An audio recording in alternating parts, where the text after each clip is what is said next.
This is our 2008 Dodge Viper, and well, we really like this car. But of course we do. This is top speed. What I really want to talk about is how a car like this can actually make it into production because, well, this is a pretty big exotic and it comes from a company that's basically known for making minivans. And well, this came about because every once in a while, everything just comes together perfectly. When this car was being developed in the late 80s, Bob Lutz, who's well, everybody's favorite car guy executive, he was working at Chrysler then. And not only that, but Chrysler has always been known for making sort of wild cars, and that's because, well, they've been the smallest of the big three. They always had to make these more attractive cars to stay in business. For example, think of the original Hemi cars. You had things like the Cuda, which came in wild colors and had big Hemi V8 engines. So their engineers were used to making these nice exotic cars. But something else was going on too. Chrysler had just absorbed AMC, American Motor Corporation. And AMC was much smaller than Chrysler. So their engineers were used to making even more attractive cars. Just wild things like the Pacer, the Gremlin, but they also proved that they could make fast cars with things like the Javelin. So you got this core group of sort of wild engineers, you got a car guy executive, and this is what you get, an American Roadster. Now, the only problem though is that not everybody understands what an American Roadster means. It was Carroll Shelby who really first brought it to us, and that was with the Shelby Cobra. It really meant that you got a big engine and just the seat to pilot that engine. Didn't get anything else. In fact, Carroll Shelby actually had a big hand in engineering this car. But when this came on the scene, everybody really took a look at it and loved it. The first thing is, it's just got that mean, menacing look that's just, well, it's just cool. The problem was, people didn't understand the American Roadster. Took a look at the car and they thought things were missing. They didn't like the fact that it had side curtains instead of actual side glass. It didn't have windows that rolled up and down. The top, well, it didn't even have a real top. Roadsters are not supposed to have a real top. And the original Viper came with just a little piece of fabric you could put up just to keep the weather out when the car was in park. The original Viper didn't even come with air conditioning. So people started complaining a little bit, and well, it's nothing new to Americans. In fact, when the first Austin Healys came over, they actually didn't start selling until they fitted them with a proper roof and proper roll-up windows. The first Corvette almost got canceled after the first year because it had side glass instead of actual roll-up windows. So Dodge understood this and they started making a few exceptions. Next generations came out, they actually had a full canvas roof, one that actually went up and down, complete, actually using all weather. The glass, real glass, goes up and down. The car even comes with air conditioning. But don't think this is a compromise. It still is. You get that big V10 engine, you still get a lot of quirkiness to this car. For example, Roadsters are all about the driving experience, all about the sounds you get, so the exhaust on the car is actually down here. It comes out down here, it's right by your ears, you get to hear that great throaty note. But the problem with that is that means the exhaust pipes run right down here, which that means when you drive the car a lot, the exhaust is going to get hot. Well, the exhaust gets hot, these door sills get hot. And because this is a low-slung Roadster, well, you're going to want to put your hand on the door sills when you get out of the car. So after a long, hard drive, you put your hand on the door sill, and it might even burn you a little bit. But that's what you're supposed to get at a Roadster. You get that big engine that you can sink your teeth into, but there are still those quirky little elements that make sure that this car can still bite back. So the whole point of an interior in a car like this is to really wrap around the driver. Now, you know what? Before anything else, there's something really missing.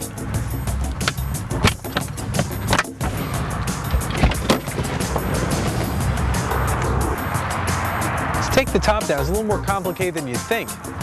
For starters, we got to open up the trunk,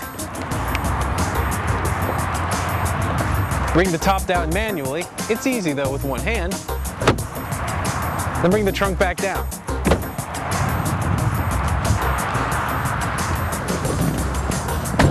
See, that's much better.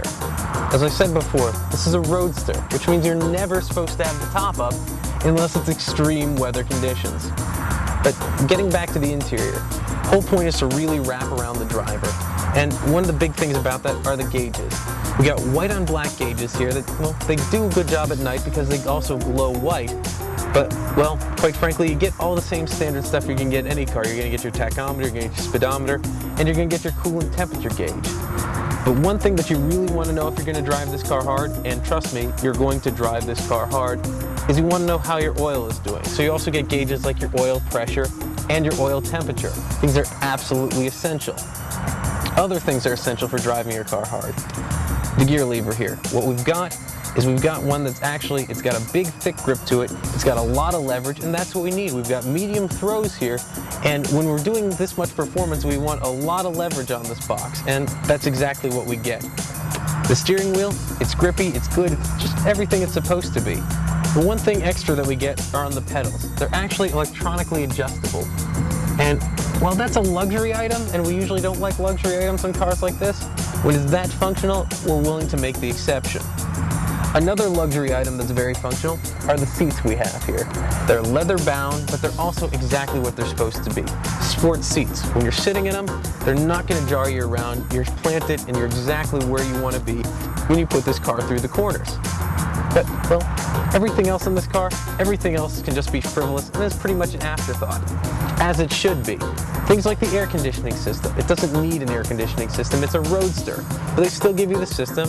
It looks pretty much like the same thing you can get on lesser Chrysler cars, but it's just there just so you can feel like you have that feel of premium. Same thing with the radio. We've got a 310 watt, 7-speaker stereo. We don't need that. As I said before, there's an exhaust note sitting right over my shoulder here, and that's what you're going to be listening to the whole time. But they still give you the radio. It even has a DVD nav screen in it.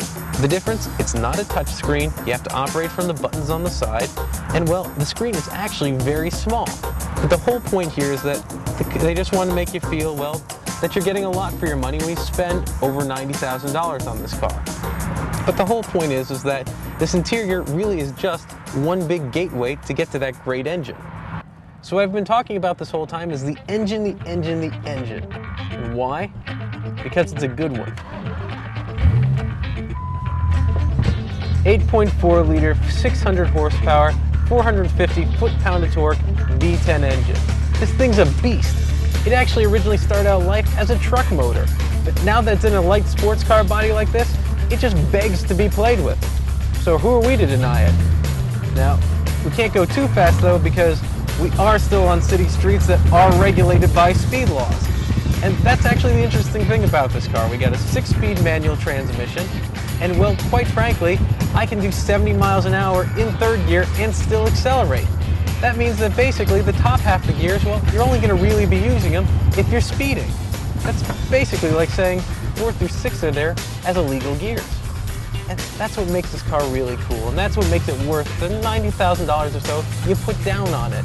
In fact, by comparison, another car that we had in our fleet, the Jaguar XKR, well, that one cost about the same amount of money, but had a very different personality. Where that one was more an everyday car, had a lot more creature comforts, but it also only had about 420 horsepower. That means this has 180 more. Well, where that all amounts to, it amounts to in personality. It's almost like, well, the Jaguar was, if it showed up to a party, it was a sort of a gentleman's car, the kind of thing where everybody would be happy to see it. It's well-dressed, it's suave, and it's very sociable. The Viper, on the other hand, when it shows up to the party, it's the guy there looking for the fight.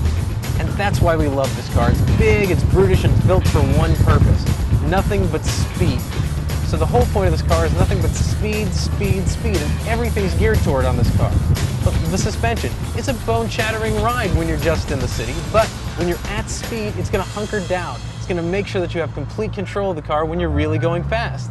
Same thing can be said about the steering. The steering is very heavy when you're going slow, but when you're going fast, you actually know exactly where you're controlling the car, and you know that you can move it well. So the brakes have the same exact idea. It's like throwing out a boat anchor. It's going to really stop you, and it's all built for this one purpose of speed. So with that said, this really isn't a car you're going to be driving in an urban environment, because if you do, you're not going to be happy. Your ankle is going to hurt because the clutch is going to be too heavy. The ride is going to hurt your back. But that's not what this car is made for. This car is made for straight line, going fast, being illegal, or at least going to places where you can do a lot legally. This car actually tops out at about 200 miles an hour. So you got a lot of room to go in this thing, and that's what you really want. You just want one of those cars that really goes like hell.